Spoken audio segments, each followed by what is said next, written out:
Kwa hiyo unataka sababu Ndio. ya kumnyoa Ndio. mwalimu.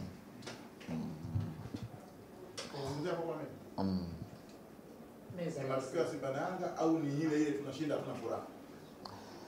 Yote kwa yote tumeachana na mwalimu Robertinho. Unajua kwa wale ambao wamesoma historia, unaposoma historia ya vita ya kwanza ya dunia, utasoma sababu mbili za muda mrefu pamoja na sababu za muda mfupi.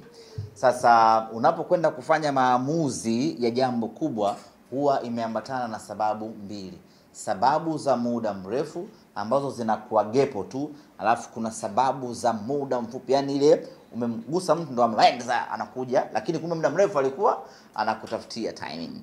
Kwa hiyo sababu ya muda mfupi ambayo imetufanya tukaachana na mwalimu wetu ni matokeo ambayo tumeyapata. Si matokeo ya kufurahisha, si matokeo ya kuridhisha, na kwa mantiki hiyo lazima uchukue hatua ya kujiboresha zaidi. Maamuzi ambayo tumeyafanya ni maamuzi ambayo yana faida kubwa kwa mwalimu Robertinho, lakini yana faida kubwa kwa Simba Sports Club.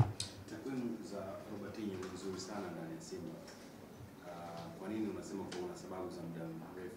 Ni zipi kati mlikuwa mnashinda na mchezo amekuwa unbeaten kwenye na ndio mwalimu mwenye rekodi nzuri kweli kweli katika ligi ya Tanzania, lakini kuna wakati lazima ufanye maamuzi kwa ajili ya kujiboresha zaidi. Kwa hiyo ambacho Simba Sports tumekifanya kwa mwalimu Robertinho ni lengo la kujiboresha zaidi, huko tunakoenda tufanye vizuri. Sio mwalimu mbaya Robertinho, ni mwalimu wa kiwango cha hali ya juu sana, na hii haihitaji maelezo mengi kujielezea. Ukitazama rekodi yake tangu amekuja Simba Sports Club, unaona kabisa huyu ni mwalimu wa viwango vya hali ya juu sana.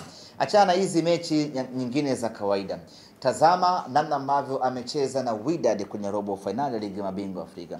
Tazama namna ambavyo amecheza na Al Ahly kwenye African Football League. Unapata taswira kwamba huyu ni mwalimu mwenye kaliba kubwa sana. Lakini yote kwa yote lazima tukiri kwamba tunahitaji kufanya maboresho kwa faida ya huko baadaye.